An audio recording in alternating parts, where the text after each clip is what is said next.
Hello everyone, I'm Brian and welcome back. Let's go ahead and continue. If you can totally extract awareness from the grip of memory, you have passed in yoga. You have passed the test.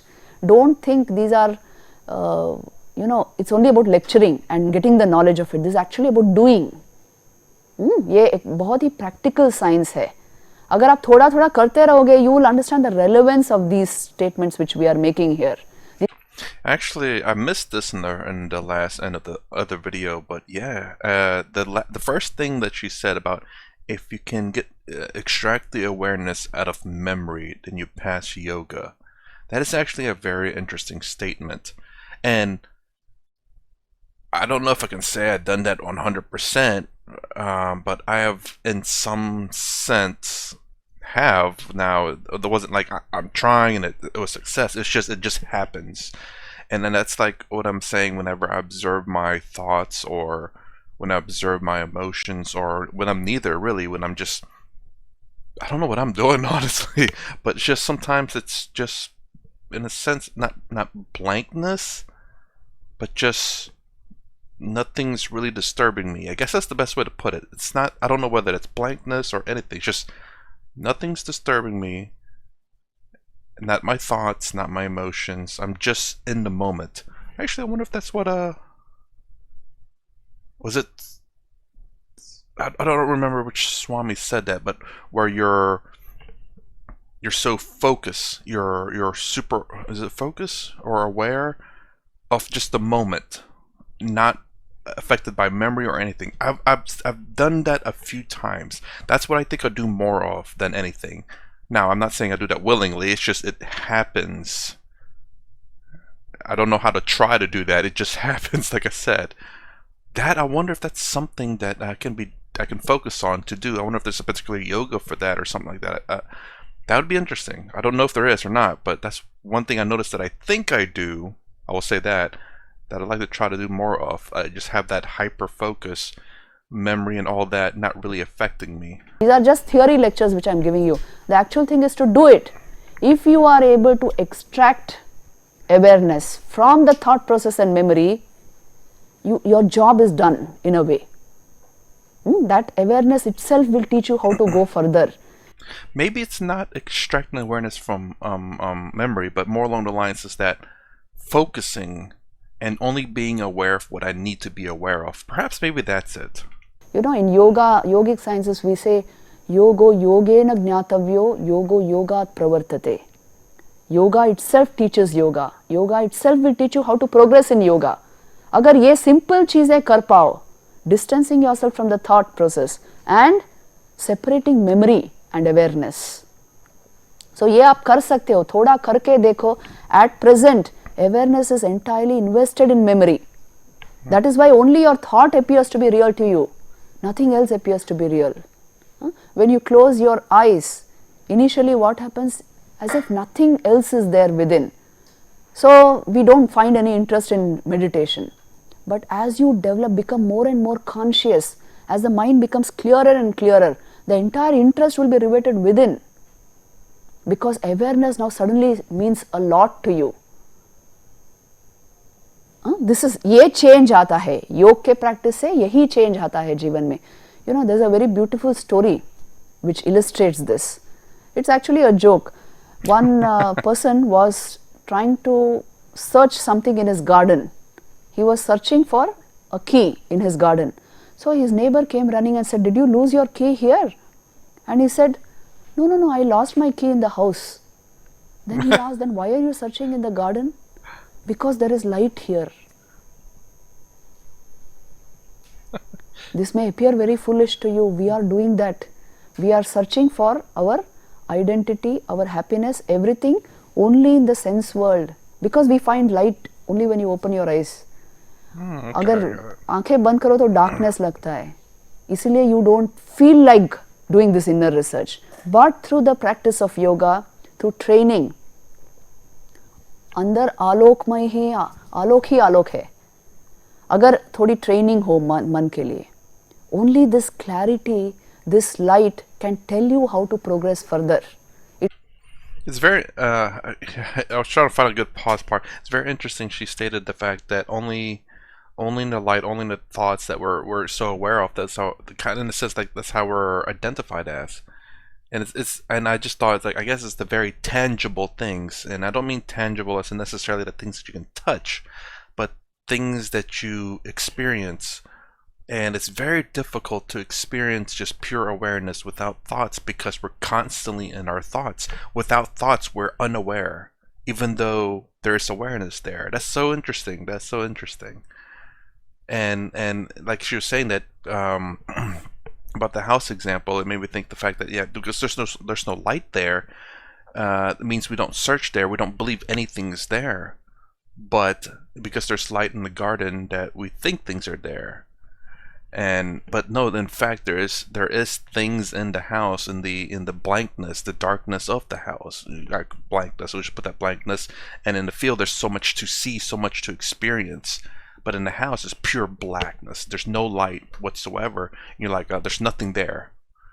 So that's kind of interesting how in this world that's very much the case. It's the fact that we only ever react to tangible things, tangible and intangible thing. I want to say tangible, even though it's thoughts are not tangible, but it's more of an experience.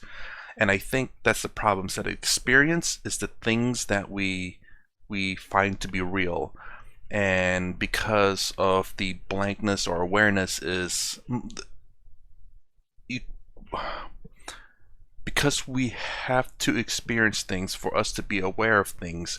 We cannot, I guess we do not process the awareness without objects, without experience. Therefore, awareness without objects or experience is nothing. It's not even awareness. And that's what I think a lot of people, I guess that's the way they see it. And I guess that's kind of interesting, because that's the way I guess I see it. I did see it. And as I watch more of this video, I'm becoming more aware of these moments where, I don't really have a lot of thoughts, where I'm hyper focused, where, they explain a lot how you become more productive if you can channel your awareness to just the moment that you need, instead of your thoughts being all over the place, so you can hyper focus on what you need to do. This is something they talk about in the West, but it's just they don't explain it in the right way for me. And but yeah, that just explains a lot to me about we look where we can see things, tangible things. Again, how he's saying, like, oh yeah, I'm looking in the garden because I can see here. These are tangible things that I can see. I don't want to go look in the house, even though that is where in fact the key is, but because I cannot see, there's no tangible things there because you can't see. So tangible in that sense is what you can actually visually see. You can see the garden, you can see the rocks, you can see the trees, you can see your neighbor. Go in a pitch black house, can't see anything, therefore nothing's tangible. I hope that makes sense. I know it's probably confusing as crap. It is the clarity of your awareness. Please see this. Uninvested awareness, not part of mind. It is separate from mind always. Vedanta again and again is trying to, in different ways, trying to tell you this. That just like how you perceive this body as an object, see, just like how I am seeing this laptop as an object, so also is the body an object to you, phenomenologically speaking. And so also is your thought process. That is why there is no common entity called I am the body. There is nothing like this. There is no coexistence of body, thought and I at the same plane. Always it is thought. Through thought you are seeing the body, through awareness you are seeing even thought.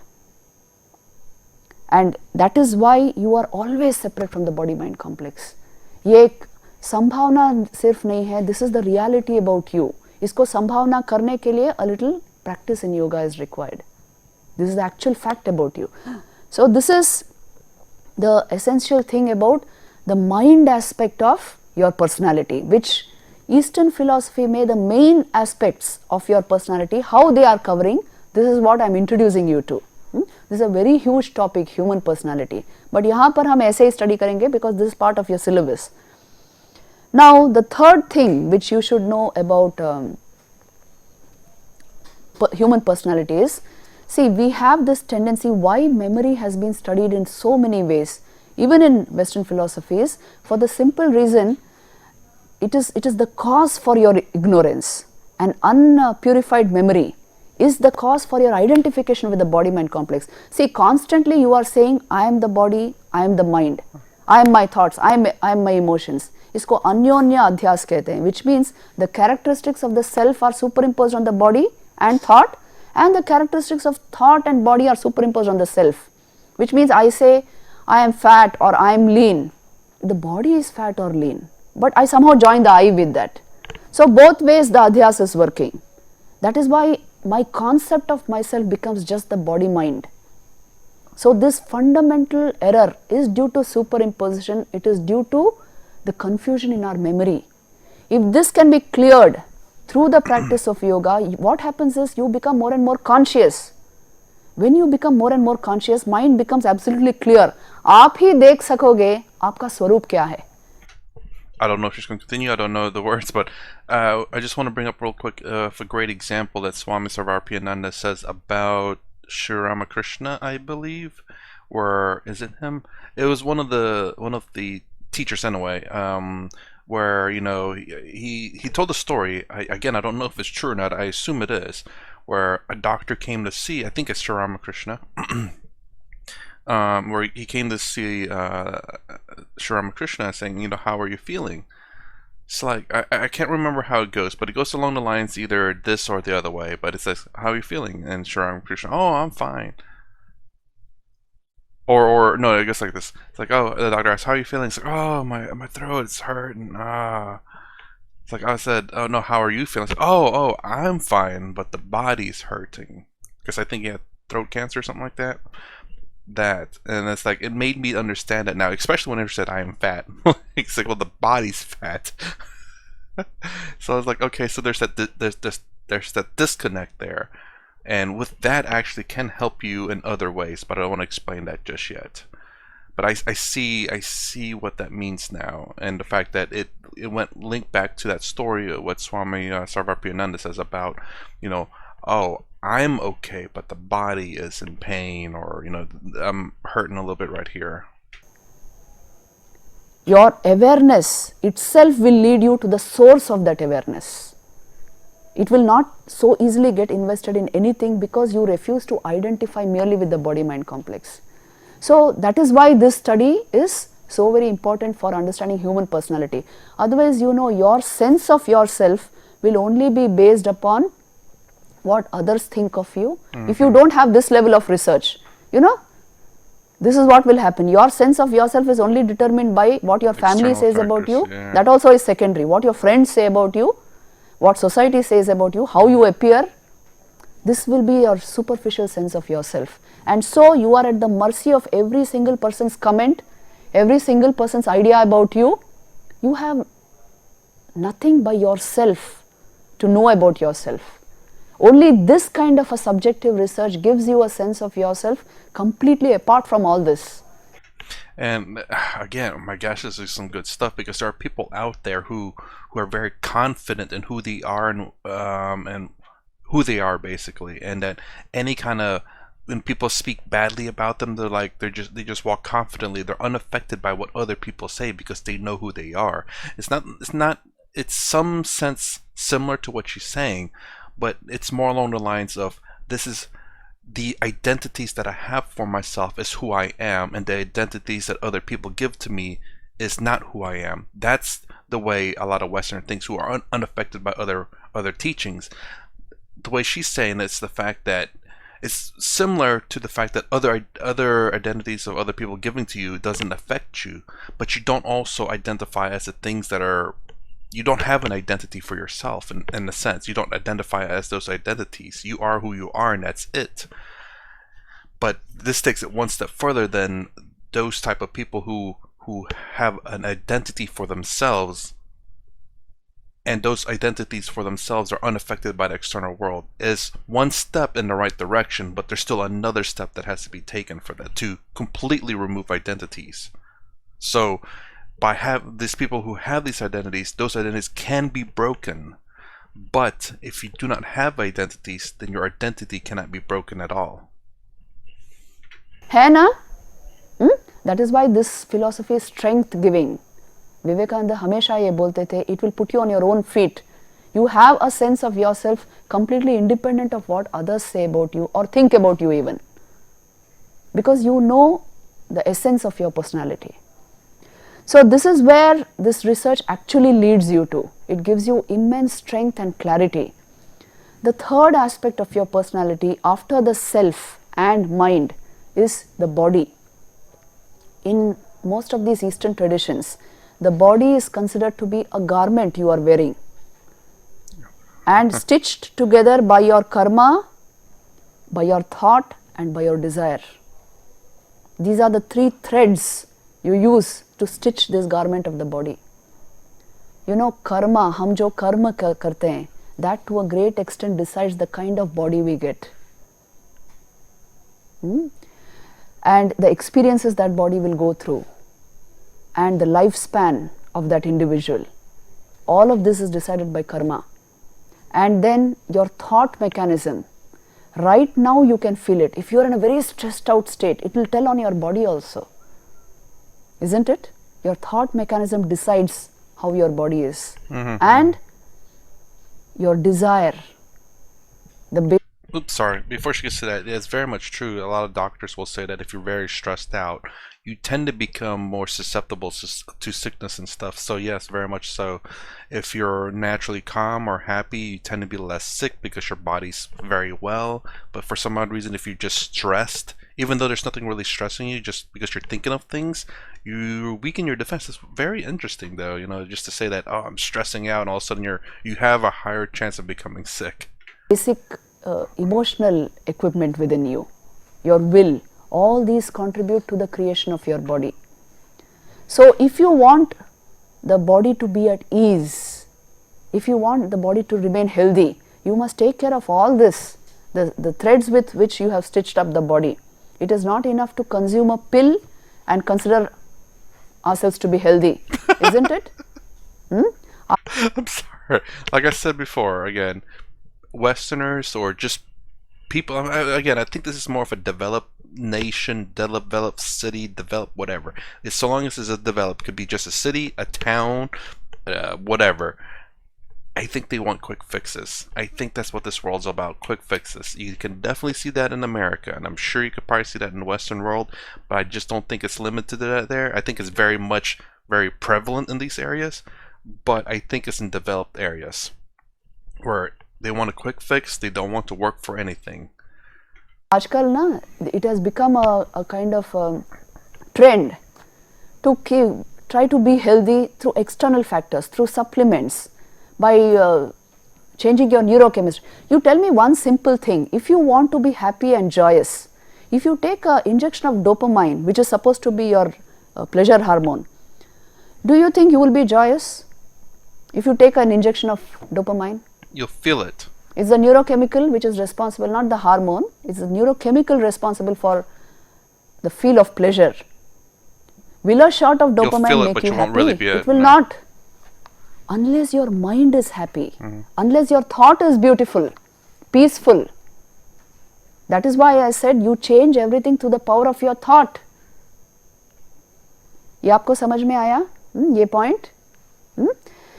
How do you feel joy? You don't feel it as dopamine or adrenaline. You feel it as a lightness, as a buoyancy in your system, as a joy in your mind, as happiness in your mind. So take care of your mind. यही कह रहे हैं.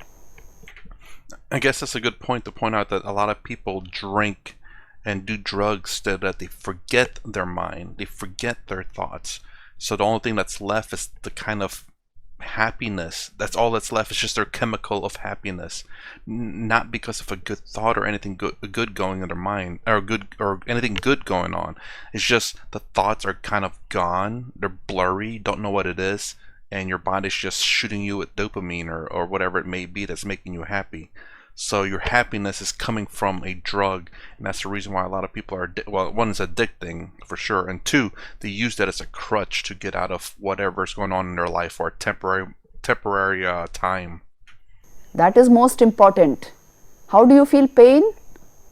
You don't feel it as a serotonin or epinephrine. You feel it as agony in your heart. So take care of your emotions. Take care of your thought and emotion. you will take care of your states of mind and your life. Don't try to bring in external, giving in to drink, to addictions. All this is not going to control your emotions and thought or bring happiness into your life. It will only addict you towards that. If you can handle your thought process maturely, you will always be happy. है ना? इसीलिए योग एक ऐसा मार्ग है जो it brings the natural innate happiness into manifestation in your life. You don't require synthetic things to keep you happy. इनको synthetic joys बोलते हैं, which means I require something external to keep me entertained and happy. Otherwise, I will go into depression. So don't become such a slave to these things. It is in your own experience. You are capable of handling your thought process. इसके लिए methods हैं, techniques हैं, which also we will be going into deeper into that. But understand how this whole mechanism works. So what are the three aspects of your personality which we studied? First of all, the self, the Atman, then the mind, and then the body, which is a manifestation, actually a creation of your mind. है ना? So if I have to handle, get joy out of my experience of life, I must be able to pay the right attention, handle all of these three properly. तो इसी को साधना कहते हैं. Tuning in to the reality of life, not to live on superficial and synthetic planes. This is what Yoga and Vedanta are trying to teach you. See, it is a do-it-yourself technique. Every technique of yoga is a do-it-yourself method. They are not asking you to believe in something. ये कोई belief की matter है जो हम यहाँ discuss कर रहे हैं. Is it a belief system? Tell me. It's a science, isn't it? It's not a belief system. In belief systems, you can fall into all sorts of trouble. Let me tell you another small story here, because all of you have become so serious. Let me tell you this. See, there was one little child who had this tendency of coming home very late. He was 5-6 years old, all the time playing with his friends, and he would come home late at night, 8 o'clock, 9 o'clock. So the mother was very worried. Okay, this fellow is playing with his friends for such a long time. So she frightened him by telling him, you know, there are ghosts which come out once it is dark and they can catch you. So don't play out for so long. Come home before it is dusk. So the child got frightened and started coming home early. Then this fear remained with that child, so that when he became a teenager also, he would be frightened to go out in the dark. And he even to go for errands, to go to his friend's house, to go for studies, tuitions, he could not go. So then the mother gave him a medal, a talisman, जो यहाँ बांधते हैं, and told him, this will protect you from the ghosts, so you go. So this is what belief systems do.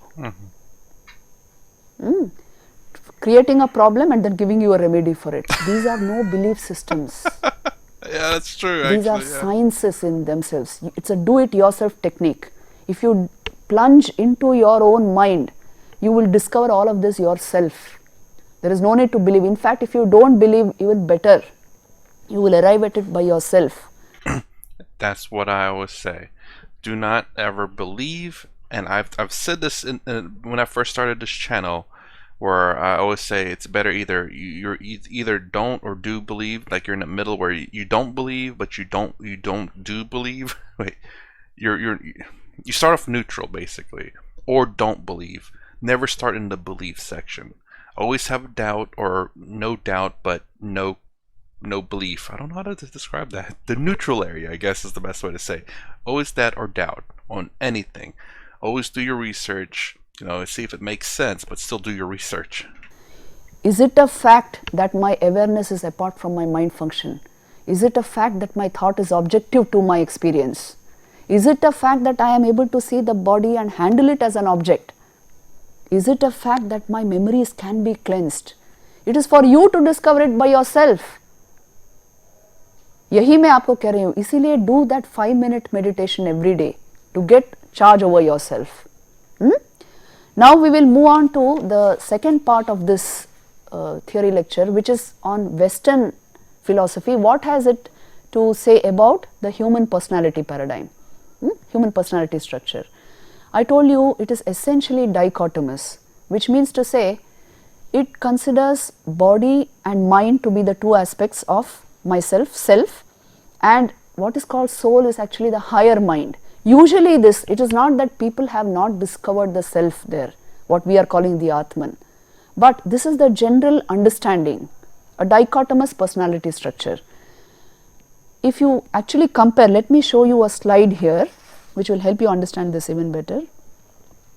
If you actually compare and see both these stands, see here, just observe this, Eastern philosophies and Western philosophies. Observe this slide. You see, in Eastern philosophy, the concept of self, let me just go through this a bit, has been different in different philosophies, but in the Shad Darshan which we discussed in the last class, the concept of self or Atman is similar, slight variation is there, that it is a unit of consciousness separate from body and mind. But you see, some other Eastern philosophers have given different versions of the self, like Ati Prakrit, sun as self. The Charvaks used to consider body or sense organs, even prana, even mind as self. Shanika Vidya, intellect as self. The 6 orthodox schools which we discussed, Shad Darshan, Atman as self. Sankhya and Yoga philosophies, Purusha as self. The Bhattas, which means Mimamsakas, because Kumarila Bhatta was one of their main propounders. So he considered consciousness with ignorance as self. The Buddhists consider void as self. Vedanta considers pure consciousness as self. Now observe this.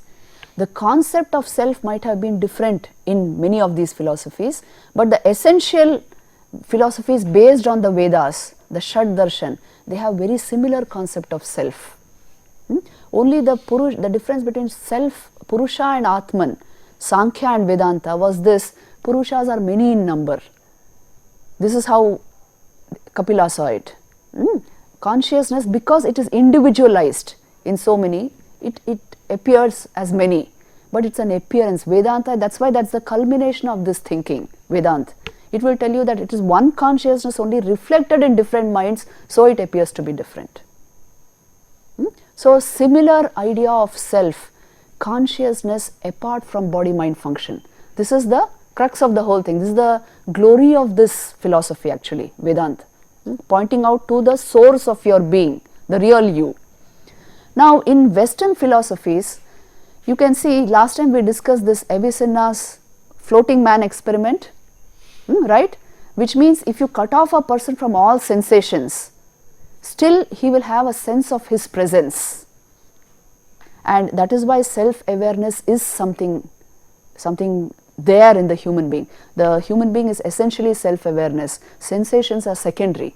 So, this kind of an understanding has come from many philosophers in the West. You will see today the most common theories are what is called the emergent phenomenon, which means even science subscribes to this. They say that consciousness is an emergent property of the brain. Brain is primary and consciousness is as it were a byproduct of the brain. There are many scientists who are for this, many who are against this. So, it is a point of debate. Then soul or higher mind is also considered to be the self by many Western philosophers. Then there is this bundle theory of self. You see, these are some of the theories which you should understand. Try to understand step by step. I will put it forth as simply as possible. What does the bundle theory? It was propounded by Hume, David Hume, the Scottish philosopher of 19th century. He said that actually what you are feeling in the mind is nothing but perceptions continuously moving in flux. So, a bundle of these perceptions is what is called self. This was his idea of self. Then you have the center of gravity theory, which means it was propounded by Dennett, who said that it's a convenient fiction, the concept of self. There is, if you actually penetrate and see, you don't find anything called self. Like the center of gravity, if I say the center of gravity of this bottle, now there is a center of gravity but you can't see it, but you needed to solve problems of physics, isn't it? A center of gravity. So also there is a center of reference called the self, but you can't see it, it is not something tangible. So this is another theory. These are all theories, how different philosophers have thought. After that you have the syntactic theory. It is again a construct. which means it is your self is a tool for self-reference in order to refer to I, myself, herself, yourself. So I use the word self. This was propounded by Sloman. So he said that it is just a tool for self-reference. We don't know if there is anything called a self. Then some people consider the self to be memory concretized. This is another theory for self. And then there have been the mystics of the West who have come very close to the Vedantic idea of Atman, like Misha Eckhart used to call it essential being. Kant called it subject in itself. And then Schopenhauer, who went a little further than Kant and came close to the Vedantic idea of Atman, he called it being in itself, the self. And then Edmund Husserl called it transcendental ego. Paul Tillich called it true being. Aldous Huxley called it the eternal self. Emerson, who was very much influenced by Bhagavad Gita, Eastern thought, he called it the eternal one. Many of these philosophers have talked about the possibility of the existence of pure consciousness in itself, what Vedanta is calling the Atman. They have talked about it. In fact, Kant came close to the idea of what in Sankhya is called the Purusha. He came close to that idea, and that's why Vivekananda once commented that Vedanta begins where Kant ends. Schopenhauer came close to the idea of the Atman, pure consciousness. So, you see, mystics speak the same language. Everywhere people have intuited the presence of the self, pure consciousness, apart from mind function. But in India, it became a full-scale philosophy, which has it's a living philosophy. Even today, we are discussing it, we are practicing it. Yoga and philosophy, yoga and Vedanta are living philosophies here. So, a whole lot of mind, it's part of our collective memory, that is why. You will find yogis here and there. In IITs, there are plenty of yogis. You will find people deeply interested in this because of the simple fact it is part of our collective memory. We have learned to think about the reality of this. इसलिए ये strike करता है हमें, है ना? See how many of you are deeply interested, I can see it. So this is the point, this can be researched into. So this is a general idea about self in different philosophies. Now after we go through this, let us come to the concept of mind in Western philosophy. See, the higher mind, many philosophers consider the higher mind only to be the self. Which means there is a lower mind and a higher mind.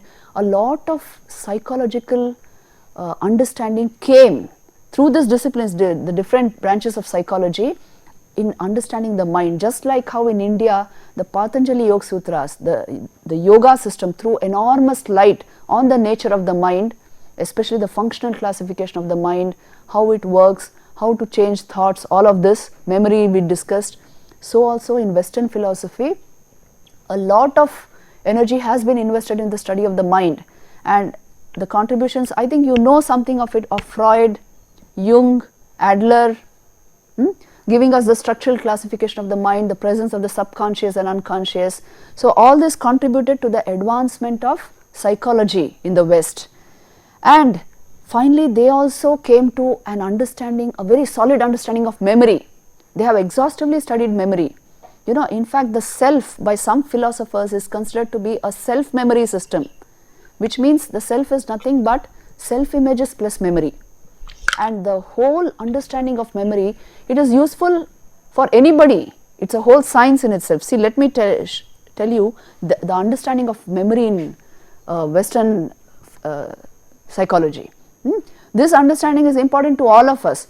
You see, memory has been divided into long-term memory and short-term memory. Just keep your eyes on the slide. In long-term memory, short-term memory, you know what it is about. Just in a very small span of time, what you can retain is short-term memory. But long-term memory is important for us to understand for various reasons. It is of two types. The memory which stays with you, which is part of you. You see, it is of two types: declarative, which means explicit memory, and non-declarative, which means implicit memory. Explicit memory means it is part of your conscious mind. You can consciously revive it. Implicit memory means it is not part of your conscious mind, it is in the subconscious. Now in declarative memory again you have episodic memory and semantic memory. Please see that.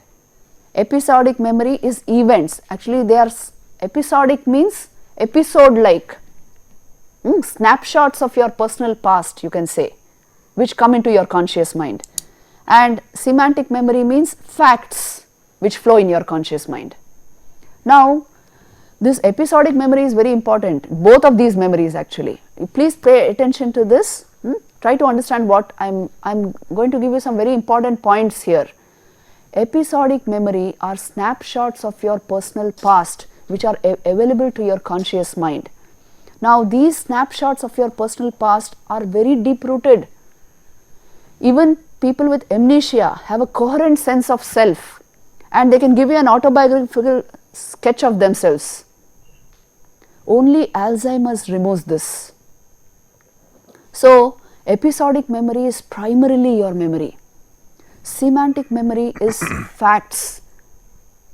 Hold on, let me rewind that real quick because the amnesia part. Even people with amnesia have a coherent sense of self and they can give you an autobiographical sketch of themselves. I guess to a certain point, right? They can't amnesia, they tend to forget things. And there's one extreme case that I'm kind of curious at what you'd say about it. There's a guy that can only remember up to a certain point in his life. It's like I think a particular day constantly resets for him. I think if you look it up on YouTube, it's pretty interesting. It's this guy has like a memory for 5 minutes and that's it. Then after that, it's just like a completely new day for him. So that dude has massive amnesia, and but I guess they can still give an autobiography of themselves, a sketch of themselves, because they're aware of themselves. Okay. But check that. That's very fascinating, though. A person that can only remember like 5 minutes, I think 5 or 7 minutes, something along those lines, is really crazy. It's up to a point. He remembers everything that happened prior to an accident, but anything after that, every 5 minutes it resets. I think it's something along those lines. It's really crazy. Only Alzheimer's removes this. So episodic memory is primarily your memory. Semantic memory is facts about yourself. Episodic memory, just like how it provides, you can say, the phenomenological continuity of your identity. Semantic memory provides the narrative continuity of your identity. It is facts about yourself. So both of these constitute a huge part of your memory. And it is yourself, basically speaking. Because most people it is not the Atman. What I'm meaning to say is, because people identify with their thought process, with their memories, essentially it is your episodic and semantic memory that you are identifying with.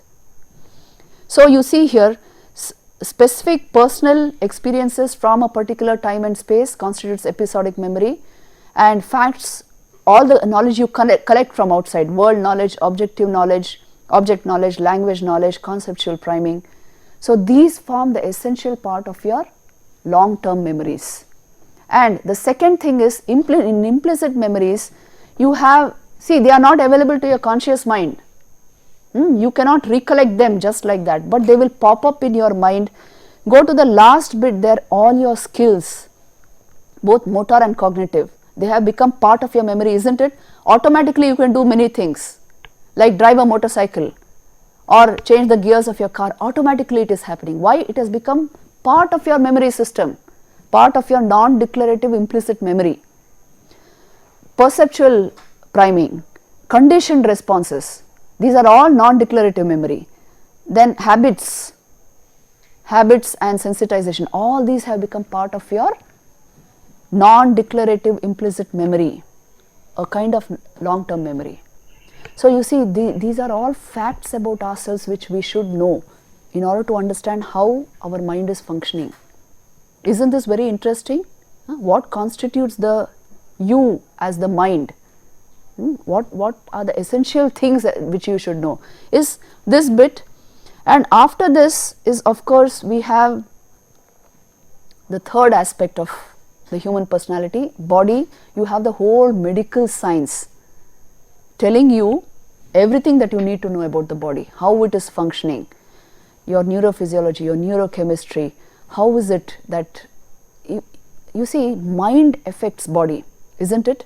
If you have a solid knowledge of mind, it will itself give you a good knowledge of the body. Don't try to know body just as body. It is through the mind, through your, let me give you a simple example. Suppose you are in a state of anxiety. Where is the actual cause for your anxiety or stress? Tell me.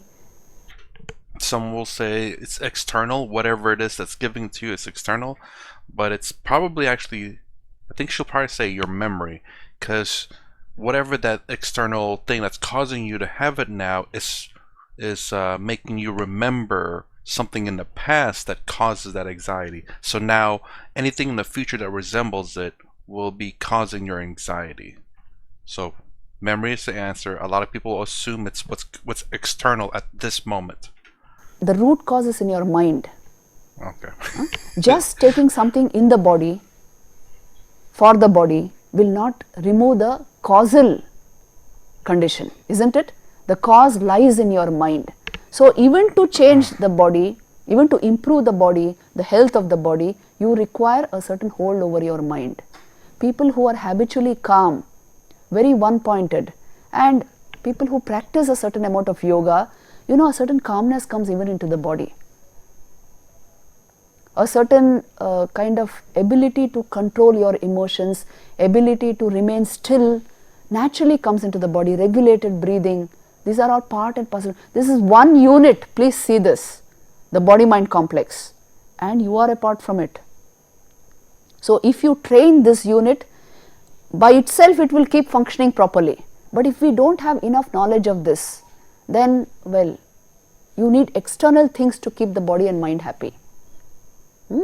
Today this has become a huge problem. The different forms of addictions, even the addictions over the internet, of mobile, it's all due to your incapacity to control your mind.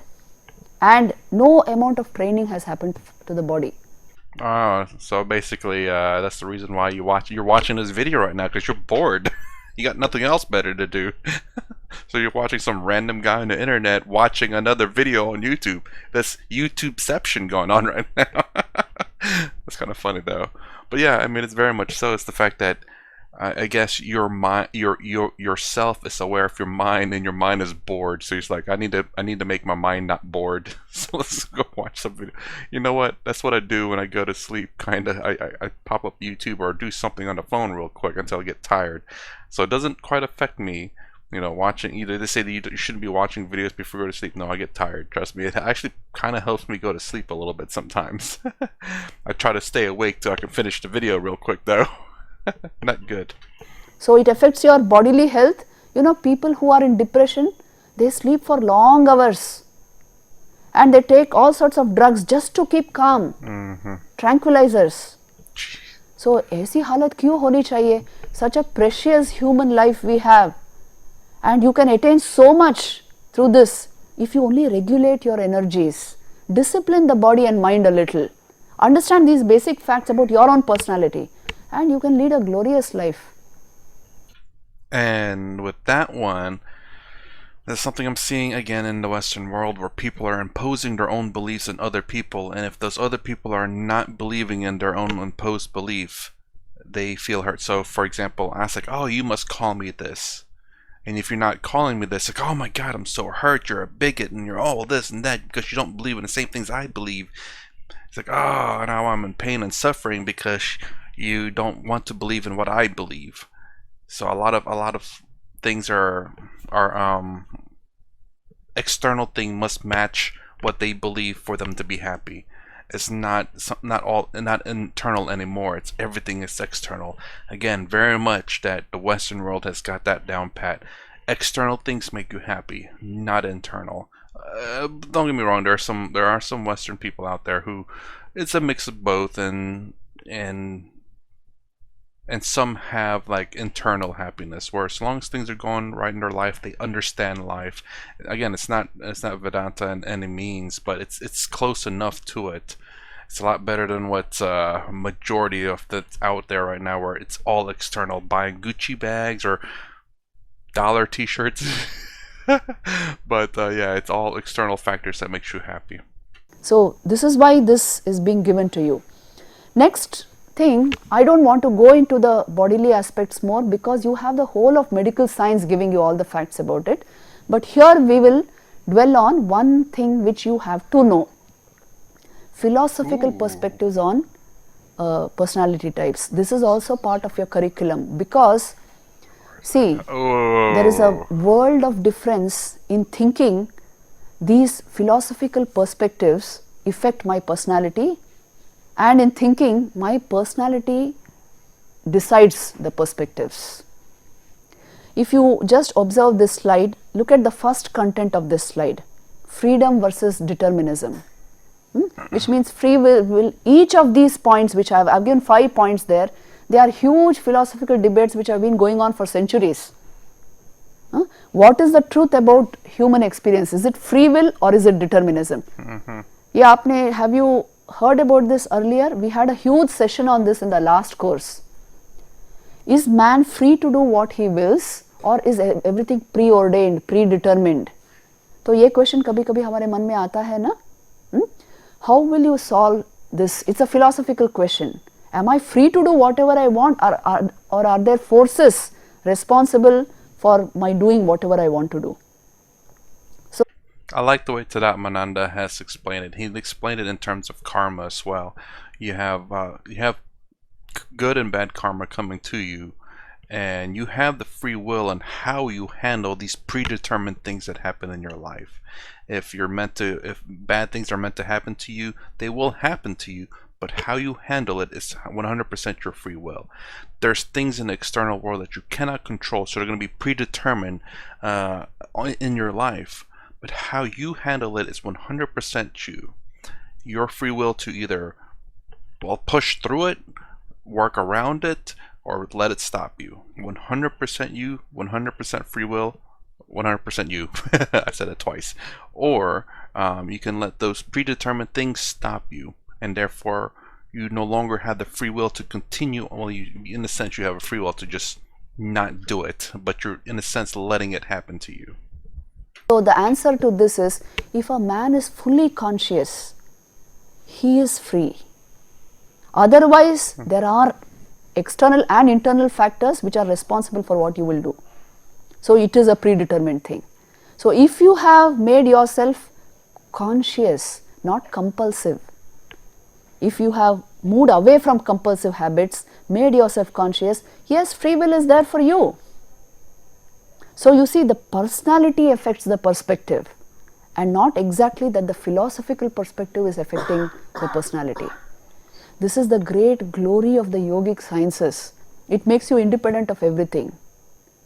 Each of these philosophical points you can see, they are huge debates. See, when you grow up and when suppose you get to debate upon all of this, you will understand for centuries thinkers have invested a lot of thought on trying to solve these things. Uniqueness versus individuality. ये भी आप देखिए, is the human being unique or is there a common factor in all human beings? Both sides are very strong. Like this question discusses the extent of each human's individuality or uniqueness versus similarity in nature or universality. Abraham Maslow, Carl Rogers were all advocates of the uniqueness of individuals. In contrast, mystical traditions are speaking of a universal dimension to human personality. What is the truth? This again depends on the level of development of the human personality. If he has become a fully conscious being, he is universal in outlook, because the nature of awareness is inclusive, one awareness shining in all beings. And if he has not made himself that way, he is stuck to the body and mind, he will be exclusive, isn't it? He will be just an individual, one individual. So you see, each of these perspectives depends upon the level of development of the individual. Take the next one, active versus reactive. This also, you see, this question explores whether humans primarily act through individual initiative or through outside stimuli. Traditional behaviorists typically believed that humans are passively shaped by their environments, whereas humanistic and cognitive theorists believe that humans are more active in their role. Now, what is the reality about this? Again, it depends upon how you have made yourself. That will decide whether you are active or merely reactive.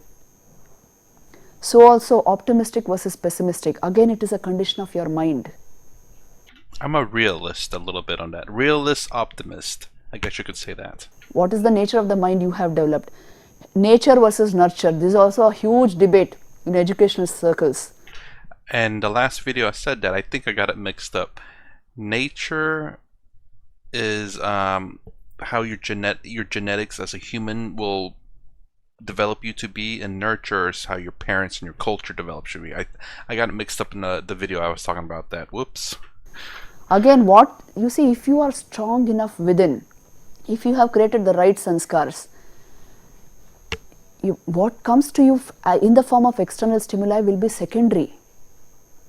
You have your own stand. Your strength is within yourself. If you have made yourself like that, anything coming from outside will be of secondary importance to you. Hai na? But if you are nobody, if you have not created this inner strength, not penetrated within yourself, not ordered your mind, clarified your mind, you are at the mercy of every outside stimulus.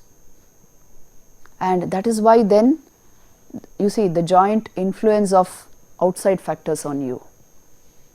So please see this, the personality ultimately is going to decide the perspective. What we make of ourselves in life is supremely important. Vivekananda always used to say this, that you are the makers of your destiny. You are the creators of your destiny. If you know how to regulate and handle your body-mind complex, if you give it some minimal amount of training, you can take your whole life into your hands. And if you are a mere compulsive individual, compulsive itself means you are compelled by something outside to make changes. If you have made yourself like that, then yes, external factors are going to rule you.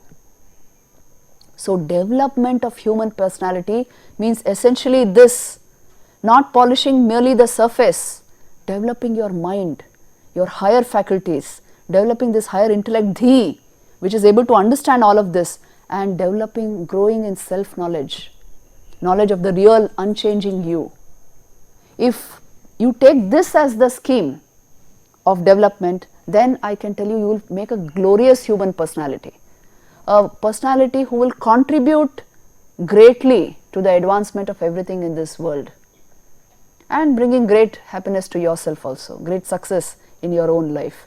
And if you don't work on your essential personality, mind and the higher nature of the mind, then you will remain stuck to external forces, depending on a little things to keep you happy and entertained, and sort of a slave to the external world. So the point in giving you all this information is this only: you will develop your personality by yourself, understanding all this, learning a few of these techniques. Okay, we will stop today's session here. This session was only on human personality. Next time we have a very important session on mind and perception. Don't skip that session, because how the mind works in perceiving, this is what we are going to study. We'll end today's session here. Mind and perception. Oops. Anyways, looks like I rewinded all the way. So yeah, definitely actually want to check out the next one. Mind and perception. It's interesting. I wanted to go over that little thing she had at the very end there. If I can find it. I think it was like 15 something.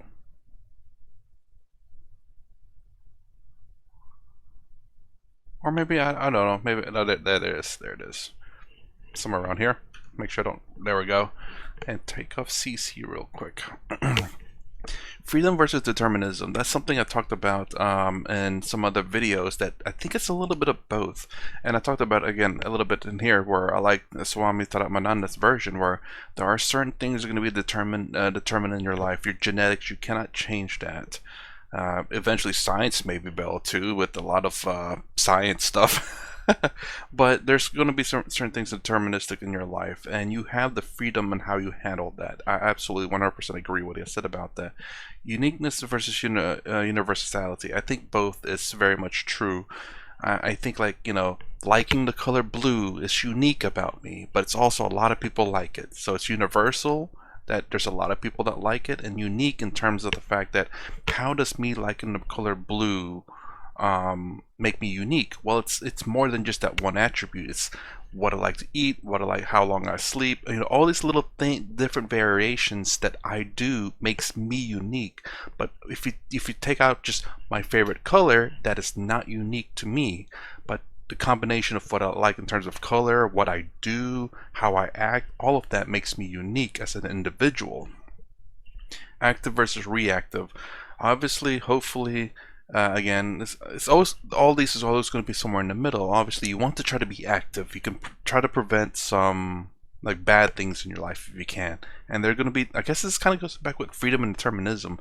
Obviously, if you have the ability to prevent bad things from happening to your life, you will choose that, or maybe you don't choose that and you let it happen to you, but you can be active about it. And reactive, well, anything that's deterministic, you're going to be kind of reactive to it because you have no real control over it. Although I know it's talking about something else different. Optimistic versus pessimistic. I'm a realist optimist, I like to call it. Realist is in the middle, meaning that we obviously know that we can look, there's a good and a bad to certain situations. It's not always good, it's not always bad. Heredity versus environmental, or nature versus nurture. I think we're a little bit of both. You obviously have genetics again, with how you're predisposed to do certain things, but it doesn't necessarily mean that you are deterministic. A lot of this is all linked together, actually, but you do have the freedom to change your disposition or your attitude and stuff. You can become a better person. You're not predetermined, or you're not nature or determined to be this kind of person. You have the freedom and the nurture to change that. You can be active instead of reactive, and be optimistic about your future, to be unique. I try to throw all those in at the same time. Your freedom and your uniqueness is becoming active because you're an optimistic nature person. Anyways, this is going on for too long. So that's my reaction to Human Personality Part 2. If you like my content, please consider subscribing. Thumbs up, thumbs down below. Thanks for watching. I'll see you in the next vid.